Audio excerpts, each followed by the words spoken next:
How's it going, everyone? It's Ben Falcon's Media Corner back again with a brand new video for today. And to continue on with my review of The Last of Us series, of course, I'm here to review episode 4.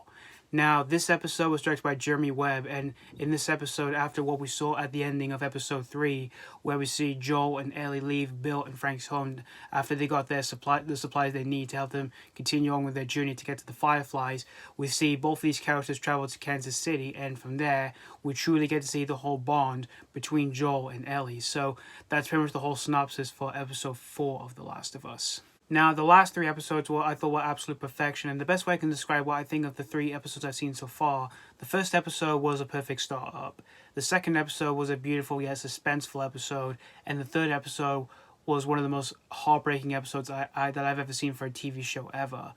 And so for me going into this episode, I just watched this episode this morning, and after watching it, I wouldn't say this episode is as perfection like the last 3 episodes, but this was still a great solid episode here. Now, there are some elements that are pretty different from the game that's been put into this episode here. Like there's one scene where it's basically the whole violent shoot-down sequence where it's in the abandoned shop where Joel and Ellie crash to and they get attacked by a bunch of armed bad guys. And while for that scene, I wouldn't say it is quite as intense like the game, but there was one little element if that sequence that I actually kind of liked is where we see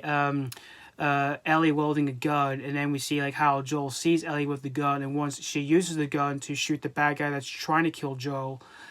we see her acting pretty scared, and I actually kind of found the moment pretty shocking here,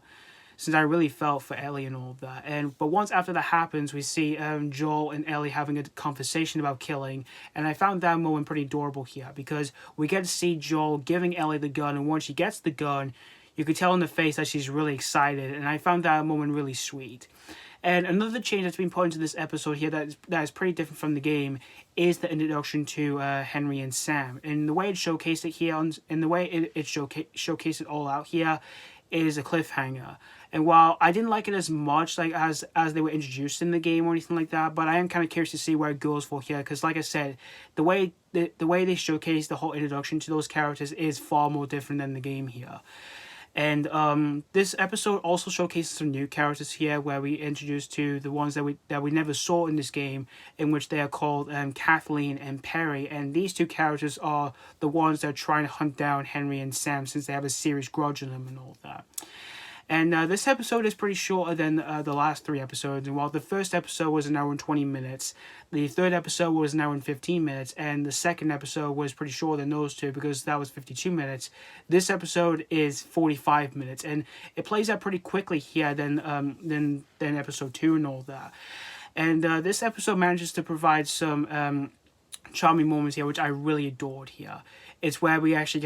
truly get to see the whole bond between Joel and Ellie, and I found those moments really, really charming. Like when we get to see Ellie finding a pun book, and then she tells a whole bunch of dad jokes, and there was even one in particular that made Joel laugh, and I really adored that moment when it showcased it on the screen as I was watching this episode. And there are also like some humorous moments with Ellie in this episode that I really liked, where we see Joel and Ellie in Bill's truck after they left Bill and Frank's home, and Ellie finds a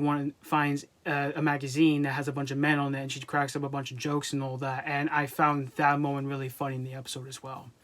So overall, in the end, guys, The Last of Us episode 4, this was overall a great solid episode here, but I wouldn't say it is as perfection like the last 3 or anything like that, but I still had a great time with this episode here. So that's pretty much all I have to say about The Last of Us episode 4. I'm going to give The Last of Us episode 4 out of 5. Like I said, this was overall a great solid episode here, and like I said, I didn't think this was absolute perfection like the last 3 or anything like that, but I still had a great time with this episode here, despite having a few issues I did have with this episode along the way here. So yeah, thank you guys so much for watching my review of The Last of Us episode 4, and let me know what you think of this episode if you have seen this already, or if you just recently checked it out. Did you really enjoy this, or did you not really appreciate this one? As always, thank you guys so much for watching, and this has been Falcon's Media Corner signing off.